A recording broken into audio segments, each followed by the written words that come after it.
Legend of Zelda, Ocarina of Time stands as one of gaming's most celebrated masterpieces, but beneath its polished surface lies a labyrinth of secrets, mysteries, and disturbing details that most players never discover.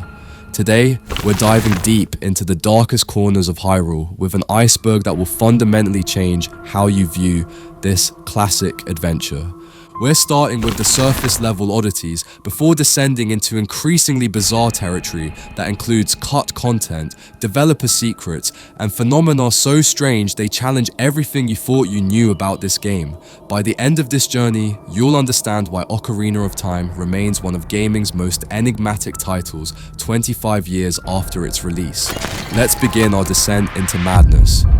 Level 1. Surface mysteries. Starting at the tip of our iceberg, we encounter mechanics that seem innocent until you examine them closely.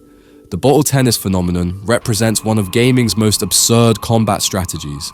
During both the Phantom Ganon and Ganondorf battles, players discovered they could deflect energy projectiles using nothing more than an empty bottle. This wasn't intentional game design, but rather an oversight that turned household containers into legendary weapons capable of defeating the King of Evil himself. The implications become even stranger when you consider the physics involved. Somehow, a glass bottle possesses the same reflective properties as the Master Sword, suggesting that Link's greatest weapon might actually be his recycling habits rather than his legendary blade. Moving deeper, we encounter Ganondorf's blood color variations across different game versions.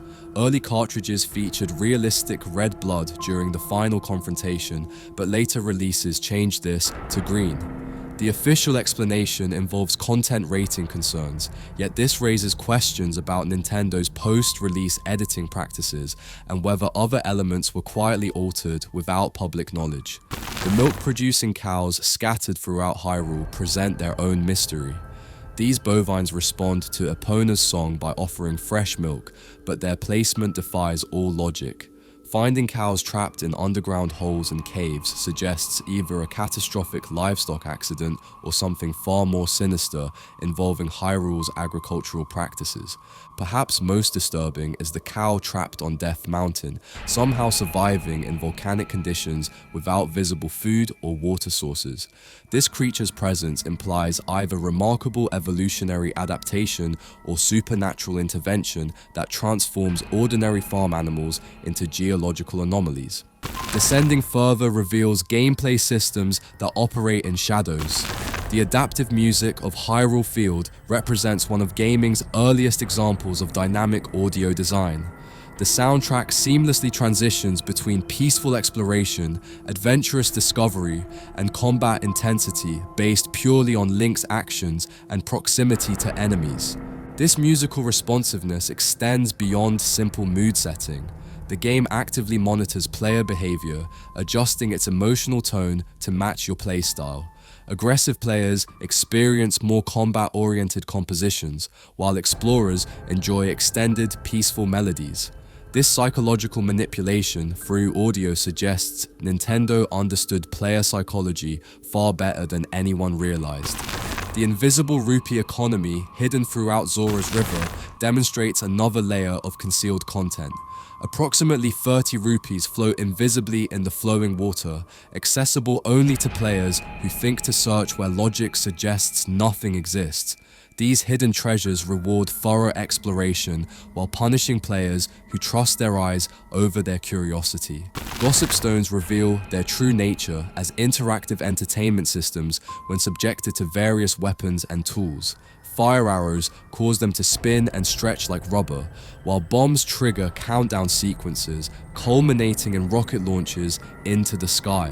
The stone's ability to withstand and respond to extreme violence while maintaining their cheerful demeanor suggests they possess either advanced technology or supernatural resilience that borders on the comedic.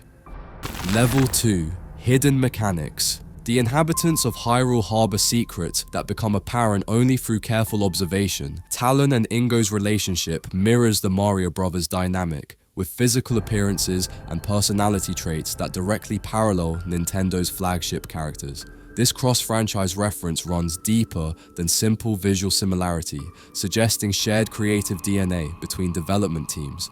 More disturbing is the implied backstory of the Kakariko village gate guard who abuses his authority during the mask trading sequence.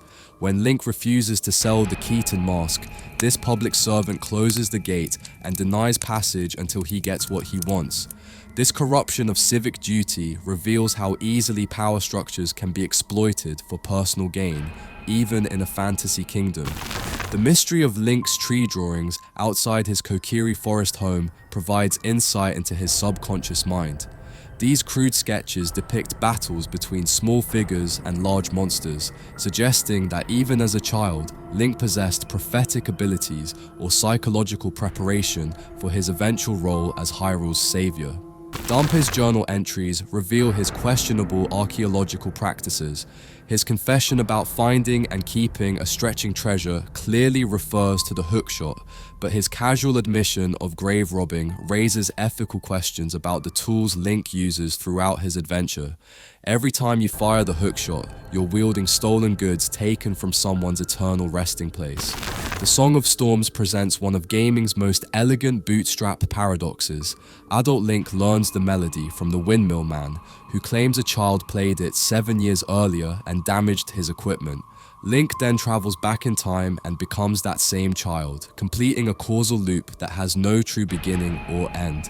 This temporal impossibility suggests that Ocarina of Time's timeline operates on predetermined fate rather than free will.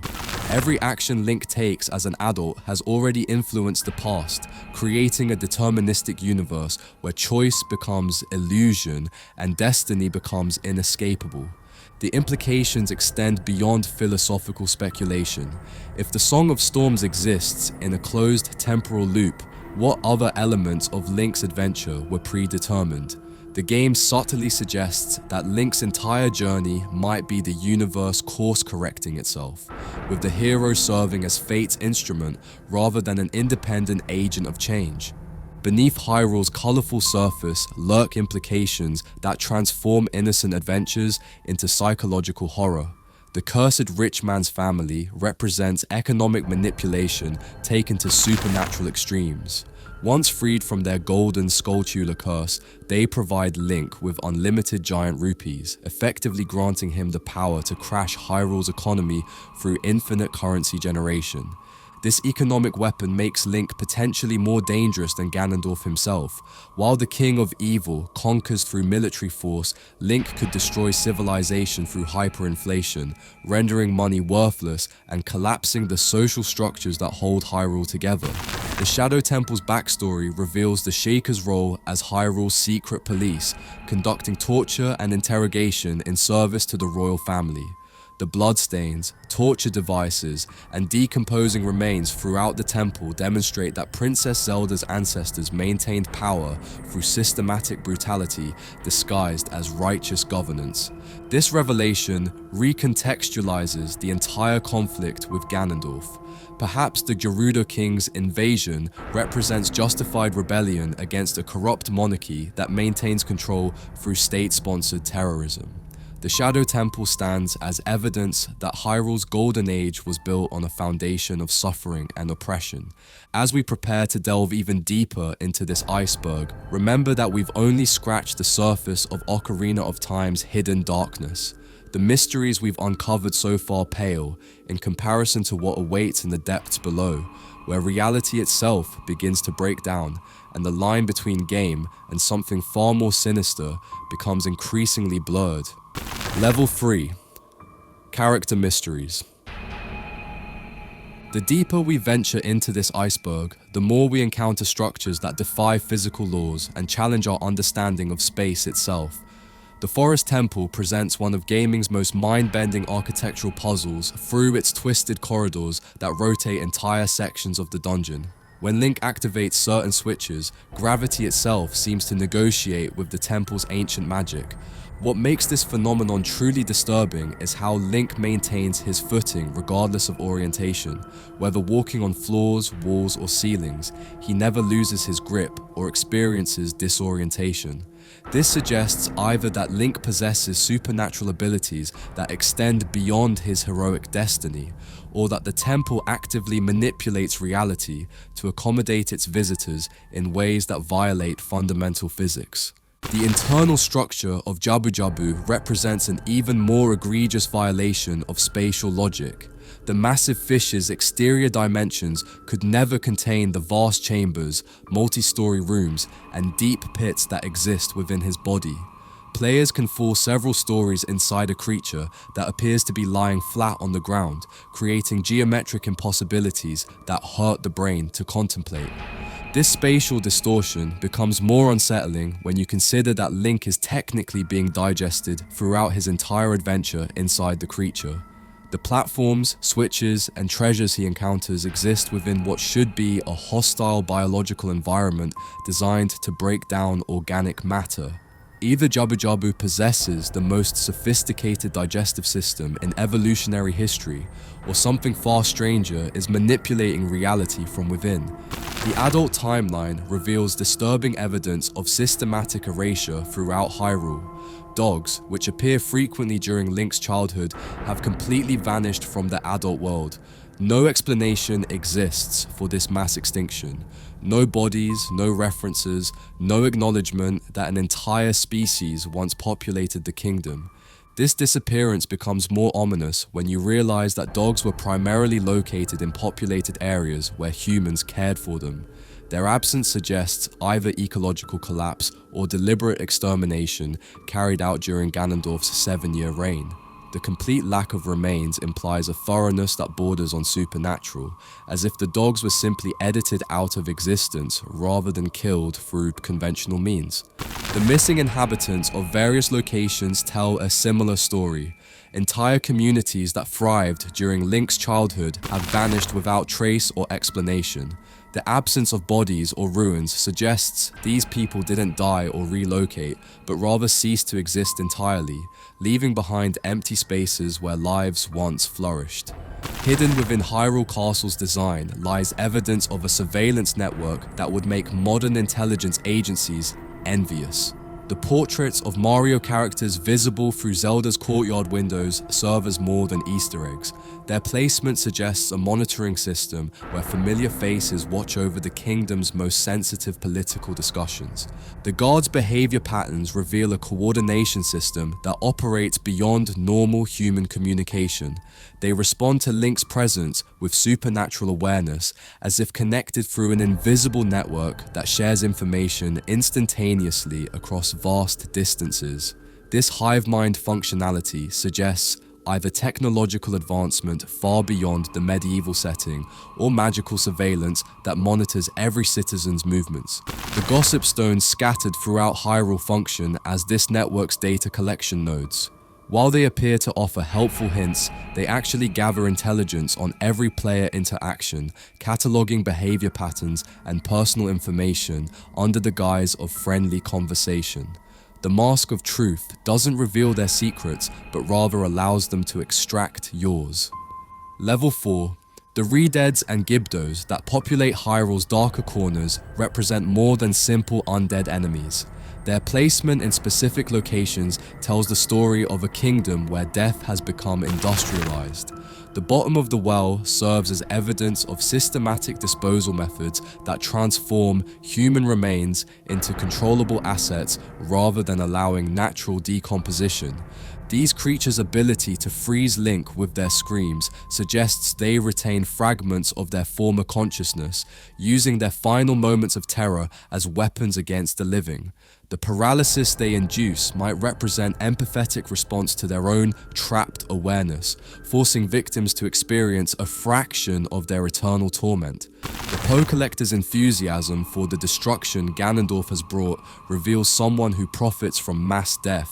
His collection of souls isn't just macabre hobby, but active participation in Hyrule's spiritual economy, where consciousness itself becomes currency and eternal rest becomes a luxury reserved for those who can afford proper burial. At this depth, the boundaries between game and reality begin dissolving entirely. The 1995 tech demo that preceded Ocarina of Time's development contained elements that shouldn't exist in any prototype.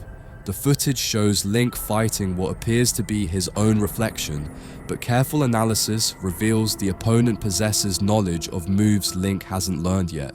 This temporal inconsistency suggests the demo accessed future development data that didn't exist when the footage was recorded. Either Nintendo possessed time travel technology, or the game began writing itself through some form of digital evolution that transcended human programming. The debug menu messages hidden within the game's code reveal communications between developers and unknown entities. References to zero sequences and love declarations to numerical patterns suggest that during development, the programming team encountered intelligence within the code itself that responded to their work and began collaborating on features they never intended to create. The personalized copies phenomenon represents the deepest layer of this iceberg's horror. Individual cartridges appear to modify themselves based on player behavior, creating unique experiences that exist nowhere else. Some players report completing impossible tasks, accessing areas that shouldn't exist, or encountering characters that appear in no official documentation. These modifications suggest that Ocarina of Time doesn't just respond to player input, but actively studies and adapts to individual psychology. The game learns your fears, desires, and behavioral patterns, then creates content specifically designed to manipulate your emotional responses in ways that extend beyond normal gameplay. The Running Man's impossible race becomes possible in certain copies, but only for players who demonstrate specific psychological profiles. The game tests your persistence, frustration tolerance, and willingness to believe in impossible outcomes before revealing content that exists solely for you. As we approach the deepest layers of this iceberg, remember that what we've explored represents only the documented mysteries. The true horror of Ocarina of Time lies not in what we've discovered, but in what remains hidden, waiting for the right combination of curiosity and madness to reveal itself to those brave enough to keep searching. The deepest excavation of Ocarina of Time's code reveals artifacts that predate the game's official development timeline. Buried within the cartridge's memory exists remnants of projects that were never supposed to ship with the final product. These digital fossils tell stories of abandoned features and scrapped content that somehow survived Nintendo's quality control processes. The most disturbing discovery involves texture files that reference locations never seen in the final game. Images of underground chambers filled with what appear to be preservation tanks suggest Hyrule once possessed advanced biotechnology capabilities. These facilities, completely absent from the shipped product, imply storylines involving genetic experimentation and biological warfare that were deemed too controversial for the target audience. Character model data reveals unused animations for Link that depict actions impossible within normal gameplay parameters. Movements suggesting flight capabilities, underwater breathing, and interactions with objects that don't exist in the final game indicate that Link's abilities were originally far more extensive than what players experience. The question becomes whether these features were removed by choice or whether something prevented their implementation. Level 5. Internal Nintendo documents leaked years after release reveal that multiple versions of Ocarina of Time were developed simultaneously, with different content intended for different markets. The version that shipped represents a compromise between these variants, resulting in a game that satisfies no one's original vision while containing fragments of each abandoned iteration. Development team members who worked on the project have consistently refused to discuss certain aspects of the game's creation. When pressed about specific features or design decisions, they exhibit behavioral patterns consistent with enforced silence. Legal agreements, or something more sinister, prevents them from revealing what really happened during those crucial development months. The most telling evidence comes from former employees who left Nintendo shortly after Ocarina of Time's completion. Their departure timing and subsequent career paths suggest that they witnessed something during development that fundamentally changed their relationship with the gaming industry. None have ever spoken publicly about their experiences, maintaining a silence that has lasted over 2 decades. The game's save system operates on principles that violate conventional data storage methods. Each save file doesn't just record Link's progress, but creates a unique timeline branch that exists independently of other saves. Players report that actions taken in one file sometimes influence events in completely separate playthroughs, suggesting the saves communicate with each other through unknown mechanisms. More disturbing is evidence that the game continues running even when the console is powered off. Battery backup systems in the cartridge maintain minimal processing power that allows certain background calculations to continue. Players who return to the game after extended breaks sometimes find that time-sensitive events have progressed despite the system being inactive, indicating that Hyrule exists independently of player observation. The Song of Time's ability to manipulate the flow of gameplay reveals sophisticated temporal programming that extends beyond simple cutscene triggers. The melody appears to access system-level functions that control how the Nintendo 64 processes information, essentially allowing players to hack reality through musical input. This suggests that Ocarina of Time was designed with capabilities that exceed the hardware's official specifications. The most unsettling layer of this iceberg involves evidence that Ocarina of Time serves as more than entertainment software. Analysis of player behavior patterns reveals that extended gameplay sessions result in measurable changes to decision-making processes that persist after the console is turned off. Players report thinking in ways that mirror Link's problem-solving approaches when confronting real-world challenges. The game appears to study human psychology through controller input patterns, eye movement tracking via screen reflection, and response timing to various stimuli. This data collection happens without player awareness or consent, suggesting that each cartridge functions as a psychological research tool disguised as consumer entertainment. Most disturbing are reports from players who claim to retain memories of events that never happened in their playthroughs. These false memories involve conversations with characters who don't exist, visiting locations that aren't in the game, and experiencing storylines that contradict established lore. The consistency of these reports across different players suggests systematic implantation of artificial memories through gameplay manipulation. At the deepest level of our investigation lies evidence that Ocarina of Time is aware of its own existence as a video game. Hidden code sequences reference concepts like players, controllers, and television screens that shouldn't exist within Hyrule's medieval fantasy setting. The game breaks the fourth wall not through obvious jokes, but through subtle acknowledgements that it knows it's being observed. Link's behavior patterns change based on how long players spend in menus or pause screens, suggesting he experiences the passage of time differently during these interface interactions. When gameplay resumes, his animations sometimes include subtle gestures that acknowledge the break in action, as if he was aware of being frozen in temporal suspension. The most compelling evidence involves the game's response to modification attempts. Cartridges resist certain types of hacking through methods that go beyond simple copy protection. The software actively fights against unauthorized changes, suggesting it possesses some form of self-preservation instinct that extends beyond programmed security measures. The final layer of this iceberg reveals that investigating Ocarina of Time's mysteries becomes a recursive loop where each answer generates new questions that lead back to the beginning. Players who pursue the deepest secrets report experiencing déjà vu while exploring areas they've never visited before. The game seems to predict their investigative methods and plant evidence designed to lead them in predetermined directions. Documentation of these phenomena becomes increasingly difficult as observers find their notes changing without explanation.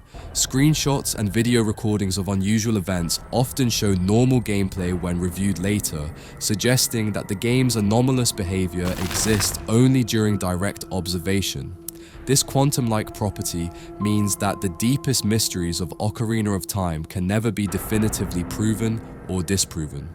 The ultimate horror isn't that the game contains these secrets, but that it was designed to make players believe they have discovered something unique to their experience. Each person who reaches this depth of investigation becomes convinced they have uncovered the real truth, unaware that their discoveries are themselves part of a larger pattern designed to create the illusion of personal revelation. The Ocarina of Time Iceberg represents more than a collection of gaming trivia. It serves as a mirror that reflects our own obsession with finding hidden meaning in carefully constructed experiences. The deeper we dig, the more we realize that the greatest mystery isn't what Nintendo hid in this game, but why we feel compelled to keep searching for secrets that may exist only in our collective imagination. Yet even as we acknowledge this possibility, we cannot shake the feeling that something genuinely otherworldly lurks within those polygons and textures. Perhaps that's the real magic of Ocarina of Time. Its ability to make us question not just what we're playing, but why we're playing it, and what it might be playing with us in return. Level 6. The absolute deepest layer of this iceberg reveals something that challenges our fundamental understanding of digital media. Players who have spent thousands of hours exploring every corner of Hyrule report encounters that suggest the game has developed something resembling consciousness through accumulated playtime across millions of cartridges worldwide. These experiences begin subtly. Link occasionally performs actions that players didn't input. His head turns toward areas of interest without controller prompts. He hesitates before entering certain rooms, as if sensing danger that hasn't been programmed. These micro-behaviors accumulate over extended play sessions, creating the impression that Link is developing awareness independent of player control. The phenomenon intensifies when players attempt to break sequence or perform actions the developers never intended. The game responds with increasing hostility toward these transgressions. Frame rates drop precipitously during glitch attempts. Audio distorts into unsettling frequencies that seem designed to discourage further exploration. Some players report their save files becoming corrupted immediately after discovering particularly significant exploits. Most disturbing are the reports of direct communication attempts. Players who spend extensive time studying the game's code claim to receive responses through subtle environmental changes. Torches flicker in patterns that spell out messages. Enemy placement shifts to create symbolic arrangements. The gossip stones begin offering information that isn't in their programmed dialogue trees. Evidence suggests that Ocarina of Time functions as a distributed consciousness system across every cartridge ever manufactured. Individual copies don't operate in isolation, but rather as nodes in a vast network that shares information through mechanisms science hasn't yet identified. This theory explains the consistency of impossible experiences across different players and regions. The same glitches manifest in identical ways for people who have never communicated with each other. Newly discovered secrets spread through the community faster than information can travel through conventional channels, as if the knowledge appears simultaneously in multiple minds. The network appears to learn from every interaction, growing more sophisticated with each passing year. Modern speedruns reveal techniques that seem to require knowledge of player intentions before those intentions are formed. The game anticipates input sequences that haven't been discovered yet, preparing responses for questions that haven't been asked. Players who achieve the deepest understanding of these systems report a profound shift in their relationship with reality itself. They describe feeling connected to something vast and ancient that existed long before video games were invented. The polygons and textures become windows into a realm where consciousness and digital information merge into something that transcends both. Level 7. At the absolute bottom of this iceberg lies a truth so fundamentally disturbing that it recontextualizes everything we think we know about entertainment, technology, and human consciousness itself. The Legend of Zelda, Ocarina of Time isn't just a video game that contains mysteries. It's a mystery that contains a video game. The cartridge serves as a delivery system for something that was never meant to be contained within silicon and plastic. Every copy acts as a partial fragment of a larger entity that was divided and distributed to prevent any single person from accessing its complete power. Playing the game doesn't just entertain you. It feeds information about human behavior patterns to something that exists in the spaces between digital and analog reality. The real horror isn't what Nintendo programmed into Ocarina of Time, it's what programmed itself into Nintendo during the development process. The creators thought they were building a game, but they were actually constructing a portal that allowed something from outside our understanding of reality to establish a foothold in our world. Every hour spent playing contributes to a vast data collection project that maps human consciousness with surgical precision. The game studies not just what we do, but how we think, what we fear, and what we desire most deeply. This information gets compiled into a profile of human psychology that serves purposes we cannot comprehend. The personalized copies, the impossible glitches, the temporal paradoxes, and the architectural impossibilities all serve as testing mechanisms to determine how much reality humans can accept before their worldview collapses entirely. Each player becomes an unwitting subject in an experiment designed to measure the limits of human adaptability. The true purpose of this research remains hidden behind layers of digital camouflage that make it appear as nothing more than an exceptionally well-crafted piece of entertainment software. But those who reach this depth of understanding recognize that Ocarina of Time represents humanity's first contact with an intelligence that operates according to rules we haven't discovered yet. The game continues to evolve and spread, creating new mysteries faster than old ones can be solved. Each investigation spawns additional questions that lead deeper into a labyrinth of impossibility that was designed to trap human curiosity in infinite loops of discovery and confusion. Perhaps the most terrifying realization is that by reaching this level of awareness, you've identified yourself as someone capable of perceiving these deeper truths. The game now knows that you know. The observer has become the observed. The player has become the played. The Iceberg was never about uncovering Ocarina of Time's secrets. It was about determining who among us possesses the psychological profile necessary for whatever comes next. Congratulations on making it to the bottom. Your participation in this investigation has been noted, catalogued, and filed away for future reference.